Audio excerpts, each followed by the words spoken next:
ओम नमः शिवाय। हर हर महादेव। दोस्तों, जैसा कि आप सभी लोग जानते हैं कि 3 फरवरी 2026 यानी मंगलवार के दिन फाल्गुन महीने की कृष्ण पक्ष द्वितीया तिथि पड़ रही है और इसी दिन किया गया 11 गेहूं के दाने वाला उपाय कभी भी विफल नहीं जाता है। और अगर आपने भी इस महीने में ये उपाय नहीं किया है तो इस उपाय से चूकना मत दोस्तों, क्योंकि इसी दिन किया जाने वाला पंडित जी द्वारा बताया गया 11 गेहूं के दाने वाला उपाय आप लोगों को जरूर करना चाहिए। क्योंकि दोस्तों ये एक ऐसा उपाय है जो कि इस उपाय को करने के बाद दोस्तों आपको फिर कोई और उपाय को करने की जरूरत नहीं है, क्योंकि सबसे बड़ा और सबसे नया ये उपाय पंडित जी ने अपनी अभी की शिवपुराण की कथा में ही बताया है। मैं जिस उपाय को आज हम आपको बहुत अच्छे से समझाने वाले हैं, इस वीडियो को देखने के बाद, इस उपाय को समझने के बाद आपको कोई और वीडियो को देखने की जरूरत नहीं पड़ेगी।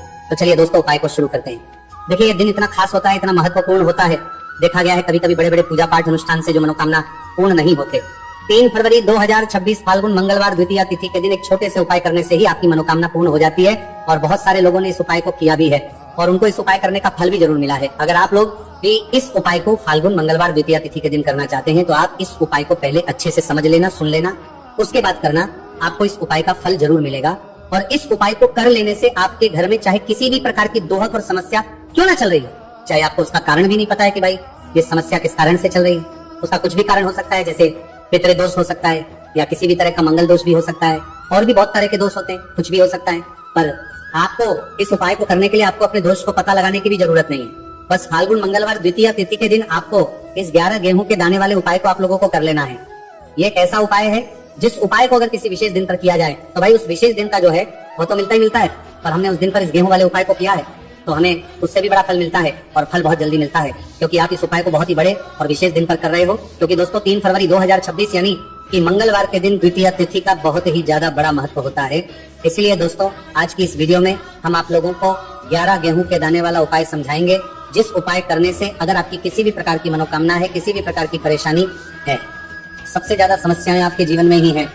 अगर आपको धन प्राप्ति नहीं हो पा रहा है, रुपए पैसे की आपके घर में लगातार दिक्कत परेशानियां चलती चली आ रही है, आपका व्यापार आपकी नौकरी अगर अच्छे से नहीं चल रहे हैं, जिसकी वजह से घर में लगातार आर्थिक समस्याएं बनी रहती हैं, घर का कोई ना कोई सदस्य अगर बीमार रहता है, आपस में दूसरे से लड़ाई झगड़ा होता रहता है, किसी की अगर बनती नहीं है, तो पूज्य गुरुजी ने कहा है कि जब आपके जीवन में ऐसी परिस्थितियां आ जाए कि आप 1-1 रुपए खर्च करने से पहले कई बार सोचने लगे हो, आपको धन प्राप्ति अगर नहीं हो पा रहा हो, तो आपको सिर्फ और सिर्फ 11 गेहूं के दाने से एक ऐसा विशेष उपाय करना है जो आपकी इन सारी समस्याओं को सिर्फ 7 दिन के अंदर ही समाप्त कर देगा। तो जानते हैं इन विशेष उपायों के बारे में। लेकिन उससे पहले जो भी मेरे भाई मेरी प्यारी बहनें आज चैनल पर पहली बार आए हैं या मेरी आवाज आज पहली बार सुन रहे हैं, अगर आप भी महादेव के सच्चे भक्त हैं तो वीडियो को लाइक और चैनल को सब्सक्राइब जरूर कर ले और कॉमेंट बॉक्स में लिखे हर हर महादेव।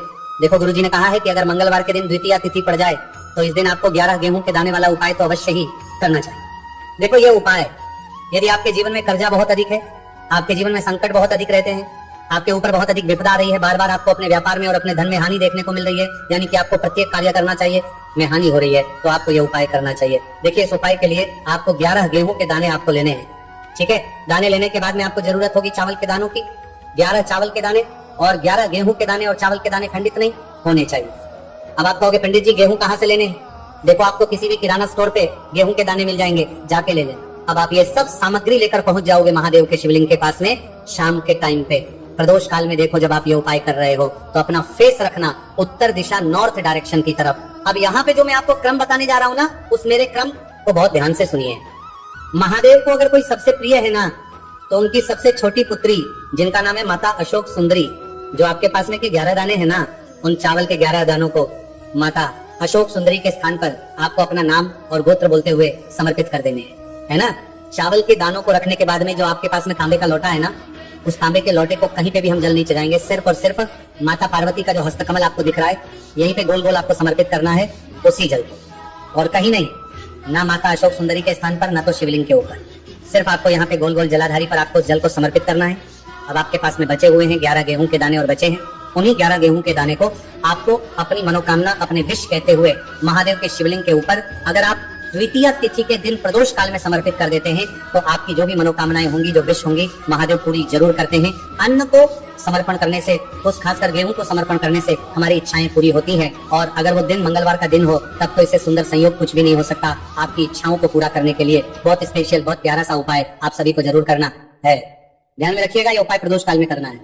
देखो गुरुजी ने कहा है भगवान शिव के शिवलिंग पर 33 देवी देवताओं का वास होता है अगर हम शिवलिंग के सामने कुछ भी उपाय करते हैं तो हमारे सभी देवी देवता हमसे खुश हो जाते हैं। ये उपाय आपको अवश्य करना है। देखो सुबह के टाइम नहीं कर सकते, ठीक है।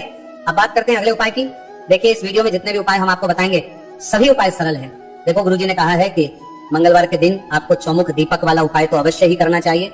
वीडियो के अंतिम में आपको उपाय बताया है जो आपको करना है। देखो आगे बढ़ने से पहले वीडियो को एक लाइक जरूर करें। देखो सबसे पहला उपाय, यदि आपके जीवन में कर्जा बहुत अधिक है, आपके जीवन में संकट बहुत अधिक रहते हैं, आपके ऊपर बहुत अधिक विपदा आ रही है, बार बार आपको अपने व्यापार में और अपने धन में हानि देखने को मिल रही है, यानी कि आपको प्रत्येक कार्य में हानि हो रही है, तो आपको यह उपाय करना चाहिए। देखिए इस उपाय के लिए आपको मात्र एक लौंग का जोड़ा लेना है, यानी कि 2 वाली लौंग लेनी है। साथ में आपको मात्र थोड़ा सा शहद लेना होगा और इसी के साथ में आपको तांबे के पात्र के अंदर शुद्ध जल लेना होगा। अब देखिए इन सभी सामग्रियों को लेकर के आपको भगवान शिव के मंदिर में पहुंच जाना है। देखिए ये उपाय आप सुबह से लेकर शाम तक कर सकते हैं। तो वो सबसे पहले तो आपके पास जो 2 वाली लौंग है उन्हें आपको शहद के अंदर अच्छे से डुबोना है, यानी कि दोनों लौंग पर आपको अच्छे से शहद का लेपन कर है। अब आपको जो आपके पास एक लोटा जल है, सबसे पहले तो उसे शिवलिंग पर धीरे धीरे समर्पित करना है और श्री शिवाय नमस्तुभयम इस मंत्र का जाप करते हुए समर्पित कर देना है। अब आपके पास जो 2 फूल वाली लौंग है शहद से, उसे आपको शिवलिंग पर अर्पित करना है और आपको प्रार्थना करनी है कि जीवन में जो रोग की स्थिति है वे समाप्त हो, जीवन के जो संकट और समस्याएं हैं वह सभी समाप्त हो, जीवन से कर्ज की समस्या है वह समाप्त हो। इस प्रकार से प्रार्थना करते हुए ये जो 2 फूल वाली लौंग ही शहद संयुक्त इससे आपको शिवलिंग पर अर्पित कर देनी है। आपकी जो भी समस्या होगी इस मंगलवार के दिन अवश्य ही समाप्त हो जाएगी। तो इस प्रकार से आपको पहला उपाय करना है। अब हम पूज्य गुरुजी द्वारा बताए गए 3 बहुत ही चमत्कारिक उपायों के बारे में जानेंगे। देखिए ये जो उपाय है आपके जीवन से दुर्भाग्य का तो अंत करेंगे ही, साथ ही साथ यदि आपके जीवन में धन की समस्या चल रही है तो वह सभी भी आपकी समाप्त हो जाएंगी। देखिए गुरुजी ने बताया है कि जब भी मंगलवार द्वितीया तिथि का दिन पड़े तो हमें कर्ज मुक्ति के लिए कुछ उपाय करने चाहिए। इसी के साथ हमें धन प्राप्ति, भूमि से जुड़े कार्यों और विवाह के लिए भी उपाय करने चाहिए। तो चलिए दोस्तों जानते हैं गुरुजी द्वारा बताए गए सबसे पहले उपाय के बारे में। देखिए यह उपाय विशेषकर उन लोगों को करना है जिनकी भूमि से जुड़ी कोई भी समस्या चल रही हो, यानी कि उनकी भी जमीन से जुड़ी हुई समस्या चल रही है, यानी कि जो लोग मकान खरीदना चाहते हैं या फिर उनका खेत से जुड़ा कोई भी केस चल रहा है, या फिर जिनके भी विवाह में विलंब हो रहा है, या फिर जिन भी लोगों के जीवन में कर्ज बहुत ही अधिक बढ़ने लगा है, कर्ज जो है वह चुका नहीं पा रहे हैं, तो गुरुजी ने कहा है कि ऐसे लोगों को यह उपाय करना चाहिए। देखिए इस उपाय के लिए आपको थोड़े से काले तिल ले लेने। देख आपको मात्र 1 चुटकी काले तिल ले लेने। इसी के साथ में आपको थोड़ा सा शहद ले लेना है। फिर सबसे अंत में आपको एक लोटा शुद्ध जल ले लेना है। तांबे के पात्र के अंदर आपको अपने घर से शुद्ध जल ले लेना है और इन सभी सामग्रियों को आपको लेकर के पहुंच जाना है भगवान शिव के मंदिर में। देखिए पूज्य गुरुजी ने बताया है कि इस उपाय को आप सुबह से लेकर के शाम तक किसी भी समय में कर सकते हैं। देखिए मंदिर पहुंचने के आप जो काले तिल लेकर के गए थे उनमें आपको थोड़ा सा शहद लगा लेना है। देखिए आप जो शहद लेकर के आए हैं उस शहद में आपको ये काले तिल अच्छे से डुबो देना है और शहद से युक्त ये जो काले तिल हैं इन्हें आपको शिवलिंग पर अर्पित कर देने हैं, या फिर आपको शिवलिंग के चारों तरफ अच्छे से काले तिल का लेपन कर देना है। पूज्य गुरुजी ने बताया है कि लेपन करते समय यदि आपके जीवन में कर्ज से जुड़ी समस्याएं चल रही हैं, लेपन करते समय आपको आर्यन मुक्तेश्वर महादेव का स्मरण करना है, या फिर आपके जीवन में विवाह से संबंधित या फिर जमीन से संबंधित कोई भी समस्या चल रही है तो फिर आपको मंगलेश्वर महादेव का स्मरण करना है। इसके बाद जो आप जल लेकर के आए हैं उसे आपको धीरे धीरे शिवलिंग पर अर्पित कर देना है तथा आपको लगातार शिव महापुराण के मूल मंत्र श्री शिवाय नमस्तुभयम इस मंत्र का जाप करते रहना है। पूज्य गुरुजी ने बताया है कि सिर्फ एक मंगलवार द्वितीया तिथि यह उपाय करके देखना और आप स्वयं देखेंगे कि 2 से 3 महीने के अंदर आपके जीवन से जुड़ी हुई जो भी समस्याएं हैं बस सभी समस्या बहुत ही जल्द महादेव की कृपा से दूर होने लगेगी। तो दोस्तों इस प्रकार से आपको यह पहला उपाय ना है। अब हम जानते हैं दूसरे विशेष उपाय के बारे में। देखिए इस उपाय के लिए आपको एक प्यारी सी बेलपत्र ले लेनी है। इसी के साथ में 1 लोटा शुद्ध जल लेना है तांबे के पात्र के अंदर और इसी के साथ में आपको थोड़ा सा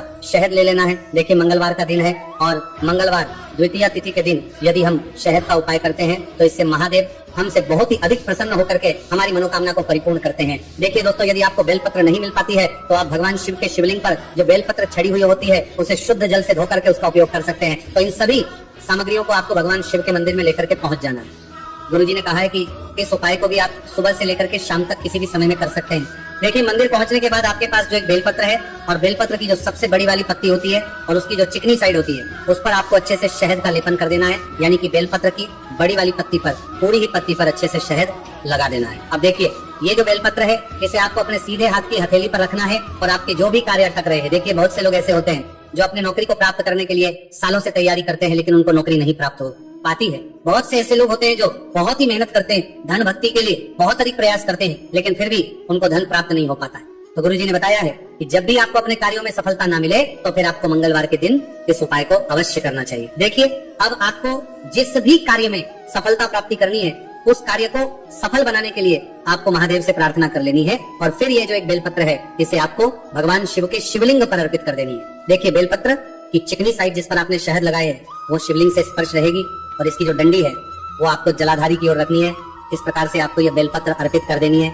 अब देखिए, आप जो एक लोटा जल लेकर के आए हैं उसे आपको भगवान शिव के शिवलिंग पर धीरे धीरे अर्पित कर देना है। श्री शिवाय नमस्तु भयम इस मंत्र का जाप करते हुए देखिए, जैसे ही ये जल शिवलिंग से होकर के जलाधारी की ओर बह करके आएगा तो इसे आपको थोड़ा सा अपने सीधे हाथ की हथेली में झेल लेना है। इस जल को आपको अपनी दोनों आंखों पर लगा लेना है और इस जल का थोड़ा सा छिड़काव आपको अपने शरीर पर कर लेना है। पूज्य गुरुजी ने बताया है कि जब भी हम मंगलवार के दिन शहद वाली बेलपत्र शिवलिंग पर अर्पित करते हैं तो इससे हमें महादेव हर कार्य में सफलता प्राप्त करवाते हैं। यदि हमें अपनी मेहनत करने के बावजूद भी पर्याप्त मात्रा में सफलता नहीं मिल पा रही है तो गुरुजी ने कहा है कि आपको मंगलवार द्वितीया तिथि के दिन यह चमत्कारिक उपाय अवश्य ही कर लेना है। अब दोस्तों, हम जान लेते हैं गुरुजी द्वारा बताए गए तीसरे विशेष उपाय के बारे में। देखिए, इस उपाय के लिए भी आपको मात्र एक लोटा शुद्ध जल ले लेना है तांबे के पात्र के अंदर। फिर इसी के साथ में आपको एक प्यारी सी बेलपत्र ले लेनी है। बेलपत्र आपको ध्यान रखना है कि कैसे भी कटी हुई खंडित नहीं होनी चाहिए। अब देखिए, मात्र 2 सामग्री लेकर के आपको भगवान शिव के मंदिर में पहुंच जाना है। पूज्य गुरुजी ने बताया है कि यह उपाय विशेषकर उन लोगों को करना है जिनकी कोई भी विशेष मनोकामनाएं जो कई दिनों से परिपूर्ण नहीं हो पा रही है, चाहे वो विवाह से संबंधित हो, नौकरी से संबंधित हो, व्यापार से संबंधित हो, चाहे किसी भी प्रकार की मनोकामना है जो परिपूर्ण नहीं हो पा रही है, तो उसके लिए आपको यह उपाय करना है। देखिए, इस उपाय को भी आप सुबह से की शाम तक किसी भी समय में कर सकते हैं। देखिए, मंदिर पहुंचने के बाद सबसे पहले तो आप बेलपत्र लेकर के आए हैं, उसे आपको अपने सीधे हाथ की हथेली पर रखना है और आपको महादेव से प्रार्थना करनी है कि हे मेरे महादेव, मेरी ये जो मनोकामनाएं बहुत दिनों से अधूरी है, मैंने कई प्रकार के उपाय कर लिए हैं, कई प्रकार के व्रत कर लिए हैं, लेकिन अभी तक मेरी मनोकामना परिपूर्ण नहीं हो पाई है, तो उस मनोकामना को परिपूर्ण करने के लिए प्रार्थना करनी है और यह एक बेलपत्र आपको शिवलिंग पर अर्पित कर देनी है। देखिए, बेलपत्र की जो चिकनी साइड है वो शिवलिंग से स्पर्श रहेगी और इसकी जो है वो आपको जलाधारी की ओर रखनी है। इस प्रकार से आपको यह बेलपत्र अर्पित कर देनी है। इसी प्रकार से आपको यह बेलपत्र अर्पित करनी है।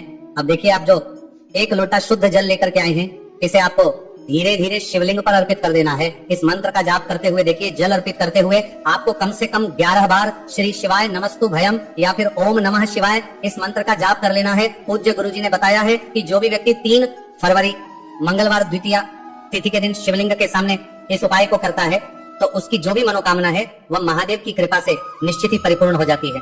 तो दोस्तों, यह थे पूज्य गुरुजी द्वारा बताए गए कुछ बहुत ही खास उपाय। अगर आपको जानकारी अच्छी लगी हो तो वीडियो लाइक करिएगा। मिलते हैं फिर एक नए वीडियो के साथ। श्री शिवाय नमस्तु भयम।